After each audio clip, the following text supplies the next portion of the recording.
నమస్తే ఫ్రెండ్స్, నేను మీ రామలక్ష్మి. వెల్కమ్ టు రామలక్ష్మి వంటిల్లు. చూస్తుంటేనే నోరూరేలా అప్పటికప్పుడు చేసుకుని తినేయాలి అనిపించేలా రుచికరమైన వంటలను చేసి చూపిస్తానండి. ఛానల్ని సబ్స్క్రైబ్ చేసుకుని పక్కనే ఉన్న గంట సింబల్ని టచ్ చేశారంటే నేను రెసిపీ పోస్ట్ చేసిన వెంటనే కూడా మీ ఫోన్కి నోటిఫికేషన్ వస్తుంది. ఓపెన్ చేసి చూసి మీరు కూడా కుక్ చేసి ఫ్యామిలీకి సర్వ్ చేసి వారందరూ అందించే పొగడ్తలకు పొంగిపోతారని ఆశిస్తూ ఈరోజు రెసిపీని చేసి చూపించబోతున్నానండి. రైస్, రోటీ, చపాతీకి చాలా బాగుంటుంది. మిర్చి కా సాలన్. స్టవ్ వెలిగించుకొని కళాయి పెట్టుకుని 2 టేబుల్ స్పూన్లు పల్లీలు వేసుకోండి. అలాగే 2 టేబుల్ స్పూన్లు నువ్వులు వేసుకోండి. ఒక అరకప్పు సన్నగా కట్ చేసుకున్న ఆనియన్ ముక్కలు వేసుకోండి. వీటిని బాగా డ్రై రోస్ట్ చేసుకుందాం. ఇలా కలుపుకుంటూ ఉంటే పప్పులు అనేవి నువ్వులు అనేవి మాడకుండా ఉంటాయండి. ఇలా ఫ్లేమ్ని సిమ్లో పెట్టుకుని ఫ్రై చేసుకోండి. ఇప్పుడు ఒక అరకప్పు కొబ్బరి తురుము వేసుకోండి. పచ్చి కొబ్బరి తురుమైనా వేసుకోండి, లేదంటే ఎండు కొబ్బరి తురుమైనా వేసుకోండి. దానిని కూడా వీటితో పాటు బాగా డ్రై రోస్ట్ చేసుకుందాం.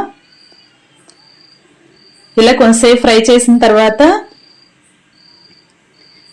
చల్లారి పెట్టుకుని మిక్సీ జార్లో వేసుకుని గ్రైండ్ చేసుకోండి.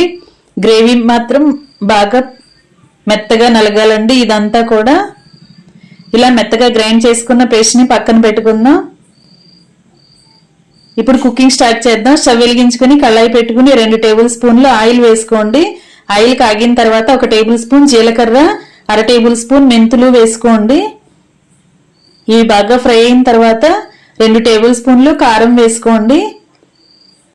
ఇప్పుడు 1 టేబుల్ స్పూన్ ధనియాల పొడి, 1/2 టేబుల్ స్పూన్ జీలకర్ర పొడి వేసుకోండి. ఇవి మొత్తం కూడా ఆయిల్లో బాగా ఫ్రై చేసుకున్న తర్వాత మిర్చి తీసుకోండి.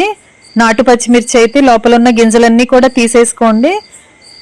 అలా తీసుకుని 2 ముక్కలుగా కట్ చేసి వేసుకున్న తర్వాత 1 టేబుల్ స్పూన్ సాల్ట్ వేసుకుని మనం గ్రైండ్ చేసుకున్న పేస్ట్ అంతా కూడా వేసేసుకుని బాగా కలిపేసుకుందాం. ఫ్రెండ్స్, బజ్జీ పచ్చిమిర్చితో చేసినట్లయితే ఘాట్ అనేది మనకు అస్సలు తెలియదండి. మిర్చి టేస్ట్ బాగా తెలుస్తుంది. అదే నాటు పచ్చిమిర్చితో చేసుకోవాలంటే లోపల ఉన్న గింజలన్నీ తీసుకుని వాడుకోండి.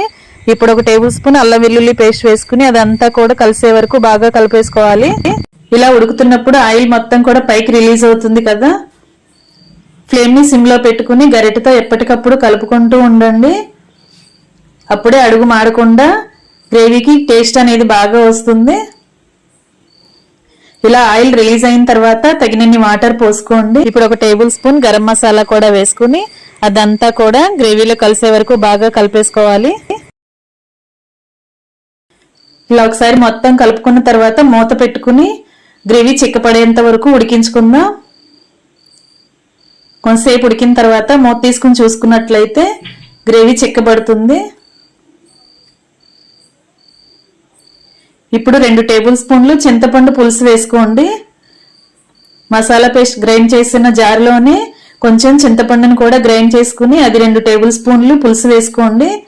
ఇప్పుడు కొన్ని కరివేపాకులు కూడా వేసుకుని మొత్తాన్ని ఒకసారి బాగా కలిపేసుకుని మూత పెట్టుకుని కొంతసేపు ఉడికించుకున్న తర్వాత మూత తీసుకుని చూసుకున్నట్లయితే గ్రేవీ అంతా కూడా చక్కగా చిక్కబడి ఆయిల్ అంతా పైకి రిలీజ్ అవుతుంది కదా. ఇప్పుడు ఒకసారి సూప్ని టేస్ట్ చూసుకోండి. గ్రేవీని టేస్ట్ చూసుకుని సాల్ట్ కానీ చాలకపోతే యాడ్ చేసుకోండి.